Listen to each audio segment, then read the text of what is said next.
नमस्कार दोस्तों, मैं हूं दीपक उपाध्याय और आप मेरे साथ देख रहे हैं द दीपक उपाध्याय शो। आज इस शो में हम बात करने जा रहे हैं आर्टिफिशियल इंटेलिजेंस की वजह से क्या नौकरियों पर असर पड़ेगा। जी हाँ दोस्तों, आज जो हम बात आपको बताने जा रहे हैं वो इसलिए इम्पॉर्टेंट है क्योंकि अगले 5 साल में देश में क्या काम चलेंगे, क्या नहीं चलेंगे, क्या नौकरियां पैदा होंगी,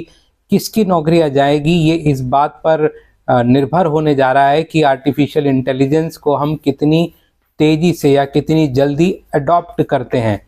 आर्टिफिशियल इंटेलिजेंस को लेकर जो इंटरनेशनल स्टडीज़ जो अभी तक सामने आई हैं, चाहे वो चाहे इंटरनेशनल मॉनेटरी फंड की हो, वर्ल्ड बैंक की हो या प्राइवेट जो ग्रुप्स है, चाहे बॉस्टन हो, वो सब ये कहते हैं कि अगले 5 सालों में करीब करीब 30% जो नौकरियां हैं वो आर्टिफिशियल इंटेलिजेंस की वजह से चली जाएंगी या उनमें अपडेशन होगा। क्योंकि जिस तरह से आर्टिफिशियल इंटेलिजेंस लगातार कॉरपोरेट सेक्टर अपना रहा है और दुनिया जहां आर्टिफिशियल इंटेलिजेंस पे शिफ्ट हो रही है और क्योंकि इससे प्रोडक्टिविटी बहुत बढ़ जाती है, इसलिए कॉरपोरेट सेक्टर की भी मजबूरी है कि वो इस पर शिफ्ट हो। दो चीज़ें उनको फ़ायदा मिलता है, एक तो एफिशिएंसी बढ़ जाती है, दूसरा उनका कॉस्ट भी कम हो जाता है। मान लीजिए कोई कंपनी अभी 8 घंटे की शिफ्ट लगाकर कार या स्कूटर बना रही है और उनको रिपीटेशन वर्क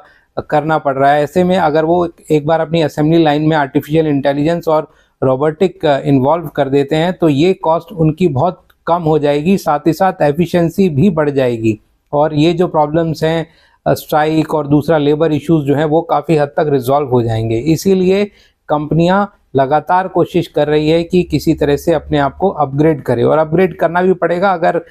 इस दौड़ में पीछे रह जाएंगे तो धीरे धीरे कंपनियों में बहुत बदलाव होगा और कम्पिटिटिव मार्केट में शायद जो आर्टिफिशियल इंटेलिजेंस कंपनियां नहीं अपनाएंगी उनको बहुत मुश्किलों का सामना करना पड़ सकता है। इसीलिए कंपनियां तुरंत ही नई टेक्नोलॉजी पर शिफ्ट होना चाहती हैं और इसकी वजह से जो सबसे ज़्यादा असर पड़ेगा वो ऐसे बेसिक कामों पर फिलहाल पड़ेगा, चाहे वो डेटा एंट्री का काम हो या कस्टमर सर्विसेज का काम हो या फिर बेसिक अकाउंटिंग का काम हो या कुछ लिखने का या आप जैसे पीपीटी बनाने का भी एक काम था, उस काम पर असर पड़ेगा। ऐसे बहुत सारे काम हैं जो छोटे काम थे लेकिन इम्पॉर्टेंट काम थे और उनके लिए अक्सर लोग एक दो लोगों को रखते थे, लेकिन अब ये काम काफ़ी हद तक जो है वो आर्टिफिशियल इंटेलिजेंस टेकअप कर लेगी। मतलब कंपनियां में आर्टिफिशियल इंटेलिजेंस का रोल बहुत बढ़ जाएगा। जैसे अभी बहुत सारे जो टेलीकॉम कंपनियां हैं उनके कस्टमर्स रिलेशनशिप ऑफिसर और जो टेलीकॉलर का सर्विस का एक बड़ा काम है, लेकिन आने वाले टाइम में ये काम काफ़ी हद तक आर्टिफिशियल इंटेलिजेंस करने लगेगा क्योंकि इसमें एक जैसी ही शिकायतें लगभग कस्टमर्स की रहती हैं और जो 80% या 90% कहा जाए शिकायतें एक जैसी होती है। डेटा एंट्री का जो काम है, चाहे बैंकिंग में हो या दूसरे फाइनेंशियल इंस्टीट्यूट्स में हो या और जगह पर हो जहाँ पे डेटा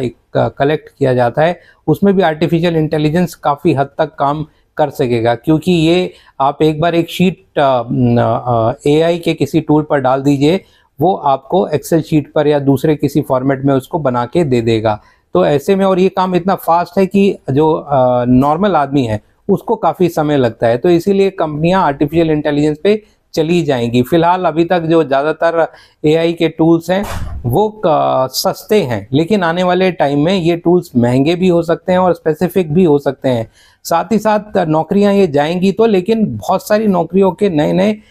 जो ऑप्शंस भी सामने आएंगे, खासकर जो पावर सेक्टर में, क्योंकि डेटा सेंटर्स बहुत ज़्यादा इसके लिए बनेंगे तो उसके लिए बहुत सारी पावर की ज़रूरत होगी, तो बिजली की मांग बहुत ज़्यादा बढ़ेगी और ऐसे में जो पावर की डिमांड है वो बढ़ जाएगी। तो इसीलिए जहां एक तरफ कुछ नौकरियां जाएंगी वहां बहुत सारी नई नौकरियां आएंगी भी। तो आने वाले समय में आप इस पर नज़र बनाए रखिए और देखते रहिए द दीपक उपाध्याय शो। नमस्कार।